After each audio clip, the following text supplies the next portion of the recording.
এই মুহূর্তে বসে আছি শ্রীরামপুরের ল লাইব্রেরিতে, সিভিল অ্যান্ড ক্রিমিনাল। সিভিল দেশটাকে যদি চিনতে হয় সবচেয়ে আগে কোর্টকে চিনতে হয়। কোর্টে কি ধরনের কাজ আসে। ৭৮ বছরে আমরা কতজনকে ক্রিমিনাল তৈরি করলাম আর কতজনকে সেন্ট তৈরি করব, সেইগুলো নিয়ে আমাদের দেশে উকিলরা লড়েন। সেন্টহুড দিতে হয় বাইরের দেশ থেকে ভ্যাটিকানকে, আমাদের দেশে সেন্টহুড এখনো দেওয়া হয়নি। আমাদের দেশে প্রেসিডেন্ট বলেছিলেন যে আমাদের দেশে জেলের ভেতরে এমন প্রচুর মানুষকে রাখা হয়েছে যাদের এগেনস্টে প্রপার কেসও নেই, যাদেরকে আন্ডার ট্রায়াল বলা হয়। সেই সুবাদে কিছু প্রশ্ন।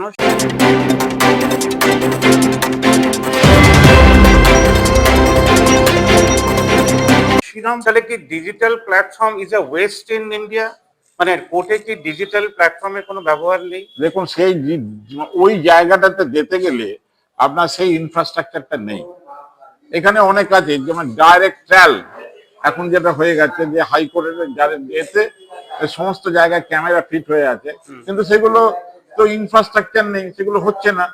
আমি যে ডাইরেক্ট বাড়িতে বসে, আমি যে সিনিয়র অ্যাডভোকেট যে বাড়িতে বসে একটা হিয়ারিং করবে, যেটা করা করেছে সরকার, যেটা করেছে, কিন্তু তার ইনফ্রাস্ট্রাকচারটা এস্টাবলিশমেন্ট এখনো হয়নি। তৈরি করেননি না হয়নি? কোনটা? দেখুন, হয়নি, করা হয়নি, তৈরি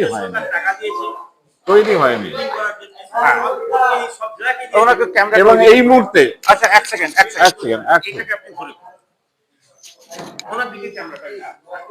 কেন্দ্রীয় সরকার টাকা দিয়েছে কিন্তু বিল্ডিং তৈরি হয়নি। কেন্দ্রীয় সরকার টাকা দিয়েছে কিন্তু বিল্ডিং তৈরি হয়নি। সব জায়গাতেই, চুচো তাই, চন্দ্রনগরও তাই, আমাদের শ্রীরামপুরেও তাই।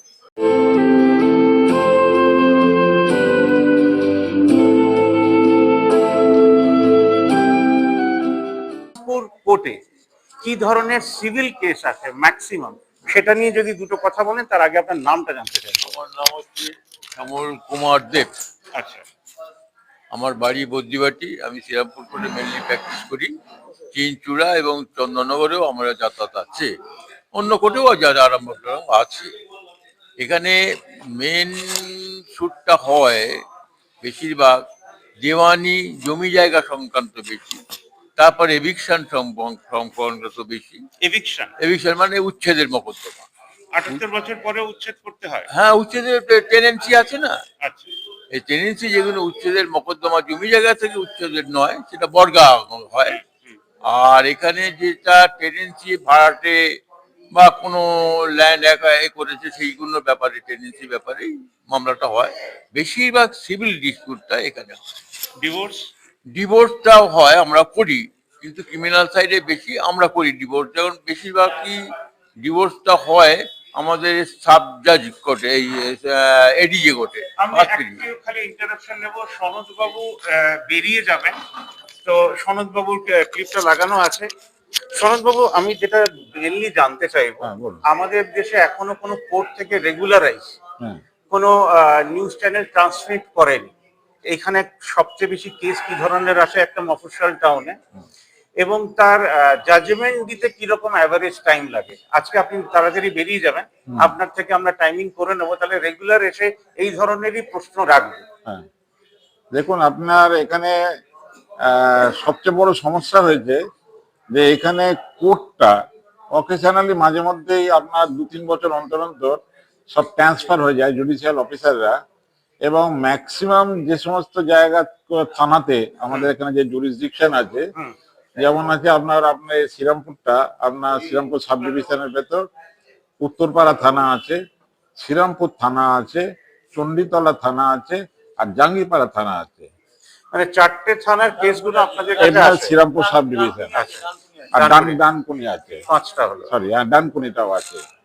এখন প্র্যাকটিক্যালি এই যে জবটা এখানে, ধরুন এখানে ম্যাক্সিমাম আগে তো আপনার পার্টিশন শুট হতো। আচ্ছা, সেই পার্টিশন শুটটা আমাদের চুঁচড়োতে সাব জাজের ঘরেতে মামলাটা ফাইল হতো। এখন বিগত কয়েক বছর ধরে এখানে প্রায় ১৫টা কোর্ট চলছে, রেগুলার এস্টাবলিশমেন্ট হয়েছে, এবং এখানে একটা সিনিয়র ডিভিশন যে কোর্ট হয়েছে সাব জাজের, সেইখানে সেই ১৪ সালে সেই সাব জাজের ঘরেতে পার্টিশন শুটের পুরো লোডটা সবটাই বেশি, এবং এটা এখানে কত সংখ্যায় কত হতে পারে? অনেকটাই ব্যাপারটা তখন একজন জুডিশিয়াল অফিসার সিনিয়র ডিভিশনের পক্ষে যে পার্টিশন শুট যে হচ্ছে একাধিক শুট, এবং সেখানে লোকে বিচার পাচ্ছে না। কি করে বিচারটা হবে? রেগুলার দিন পড়ে না, ট্রায়ালটা ঠিক মতন হয় না, খুব 3 মাস 4 মাস অন্তর অন্তর যে দিনগুলো পড়ে তাহলে তো বিচার পাবে না। তা এইখানে ইমিডিয়েটলি আর একটা কিন্তু এই সিনিয়র ডিভিশন মানে with power to try the partition shoot, মানে এইগুলোর র্যাঙ্ক হচ্ছে সব অ্যাডিশনাল ডিস্ট্রিক্ট জাজের র্যাঙ্ক। সুতরাং ওদের উপর কিছু কিছু আবার ক্রিমিনাল সেশনসের চার্জ থাকে। তার সঙ্গে সিভিল স্যুট, যেমন ডিক্লারেটরি স্যুট যেগুলো হয় এখানে, দেখুন 60,000-এর ওপর যেগুলো জুনিয়র ডিভিশন আছে, 60,000-এর ওপর জুরিসডিকশন যখন পিকুইনারি জুরিসডিকশন হয়ে যায় তখন সেইগুলো সব ওই সিনিয়র ডিভিশনেই ফাইল হয়। মানে 60,000 কেস হয়ে যাওয়ার পরে তার উপরে পিকুইনারি জুরিসডিকশনটা যারা 60,000-এর নিচে হয় সেগুলো জুনিয়র ডিভিশনে সিভিল জাজেতে হয়, কিন্তু তার উপরে চলে গেলেই হচ্ছে ওই সিনিয়র ডিভিশনে চলে যাচ্ছে। তাহলে সিনিয়র ডিভিশনের মানে লোডটা অনেকটাই বেশি হচ্ছে। পার্টিশন শুট এমনি তাছাড়া ছাড়া হচ্ছে ডিক্লারেটরি ইনজাংশনের তাহলে মামলা। আপনি কি বলতে চাইছেন জাস্টিস ডিনাইড না, জাস্টিস ডিলেডও না, জাস্টিসই হচ্ছে না? জাস্টিস হচ্ছে, ধরুন জাস্টিস হচ্ছে, Delay হচ্ছে। ডিলে হচ্ছে। পাওয়ার এখানে সংখ্যাটা জুডিশিয়াল অফিসারের সংখ্যাটা অনেক কম। তাহলে কি digital platform is a West in India? মানে কোর্টে কি ডিজিটাল প্ল্যাটফর্মের কোনো ব্যবহার নেই? দেখুন সেই ওই জায়গাটাতে যেতে গেলে আপনার সেই ইনফ্রাস্ট্রাকচারটা নেই। এখানে অনেক আছে, যেমন ডাইরেক্ট ট্রায়াল এখন যেটা হয়ে গেছে যে হাইকোর্টের এতে সমস্ত জায়গায় ক্যামেরা ফিট হয়ে আছে, কিন্তু সেগুলো তো ইনফ্রাস্ট্রাকচার নেই, সেগুলো হচ্ছে না। আমি যে ডাইরেক্ট বাড়িতে বসে, আমি যে সিনিয়র অ্যাডভোকেট যে বাড়িতে বসে একটা হিয়ারিং করবে, যেটা করা মানে করেছে সরকার, যেটা করেছে, কিন্তু তার ইনফ্রাস্ট্রাকচারটা এস্টাবলিশমেন্ট এখনো হয়নি। তৈরি করেননি না হয়নি কোনটা? দেখুন হয়নি, তার মানে করা হয়নি, তৈরি হয়নি। ওনাকে ক্যামেরা এবং এই মুহূর্তে আচ্ছা এক সেকেন্ড এটাকে আপনি ধরে ওনার দিকে ক্যামেরাটা আপনি বলুন। কেন্দ্রীয় সরকার টাকা দিয়েছে কিন্তু বিল্ডিং তৈরি হয়নি। কেন্দ্র সরকার টাকা দিয়েছে কিন্তু বিল্ডিং তৈরি হয়নি। সব জায়গাতেই চুচো তাই, চন্দ্রনগরও তাই, আমাদের শ্রীরামপুরেও তাই। এখন একটা সমস্যা যেটা দেখা দিয়েছে, হ্যাঁ। যে আজকে বর্তমানে শ্রীরামপুরের একাধিক কোর্ট ভ্যাকেন্ট ফাঁকা, একাধিক কোর্ট। তারা ট্রান্সফার হয়েছে। এই যে শ্রীরামপুর থানার জুরিসডিকশনের যে কোর্টটা আছে, সেকেন্ড সিভিল জাজ জুনিয়র ডিভিশন, এটা দীর্ঘদিন ধরে ফাঁকা পড়ে আছে। এবার স্যারকে একটু অ্যাডিশনাল কোর্ট আছে, ফাঁকা পড়ে আছে। কতগুলো কোর্ট আছে আপনি চিন্তা করতে পারবেন না, এরা ফাঁকা পড়ে আছে। ফাঁকা লোক আসছে, লিটিগেন্ট পাবলিকরা আসছে চলে যাচ্ছে, আমরা তাদের কোনো রিলিফ দিতে পারছি না।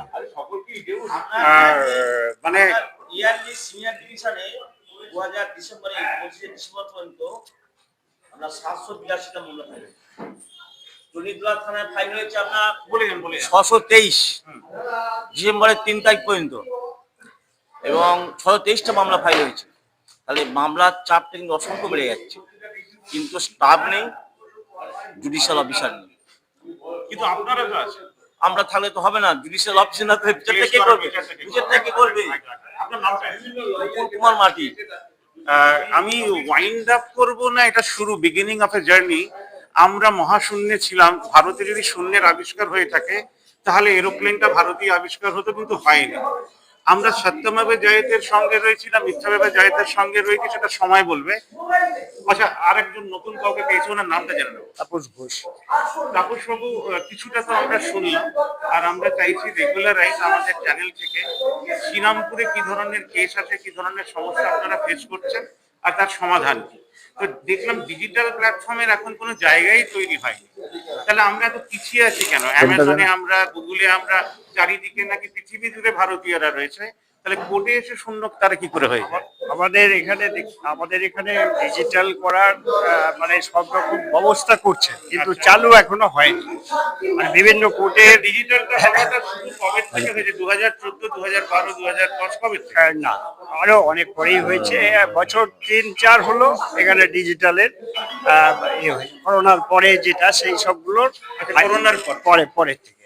আমরা আজকে এইখানে ওয়াইন্ড আপ করছি এই তো। বলে যে এটা একটা সিরিজে যাবে, এটা গল্প নয়, বাস্তব। আমরা যা প্রেজেন্ট করব আমাদের বক্তব্য নয়, ওনাদের বক্তব্য।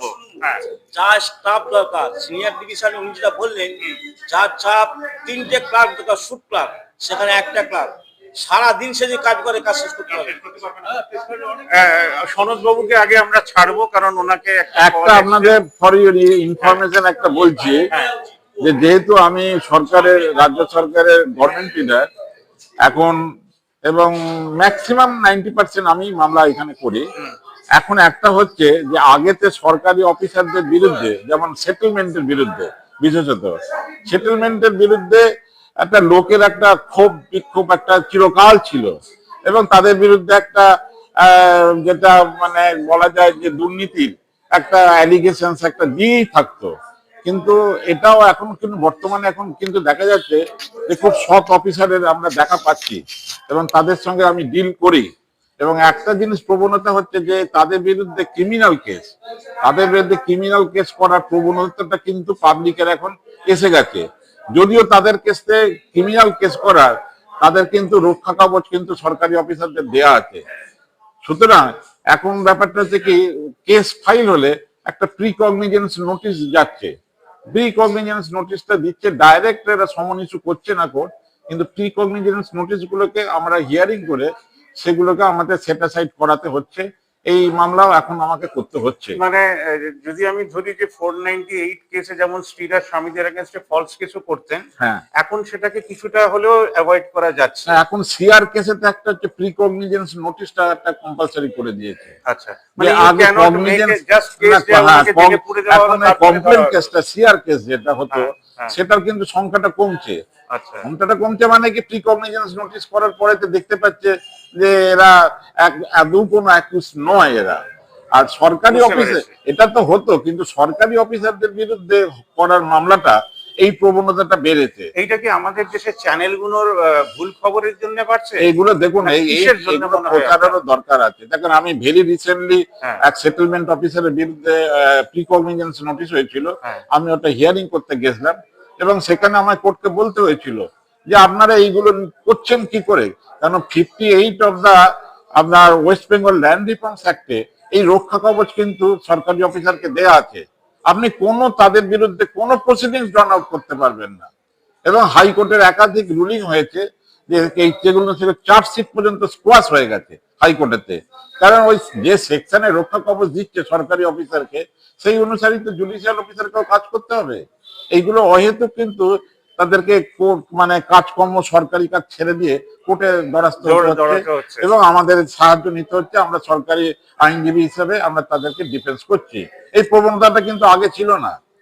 তাহলে how much we are dependent on the law and how much we are dependent on the crutch, সেটা ডিপেন্ড করবে ওনারা কত ভালো কেস করে আমাদেরকে ঠিক পথে নিয়ে যাবেন। সত্যভাবে জয়তে না মিথ্যাভাবে জয়তে পরে বিচার হবে, আগে বিচার হবে কতটা বাস্তবের জমির উপরে আমরা দাঁড়িয়ে আছি।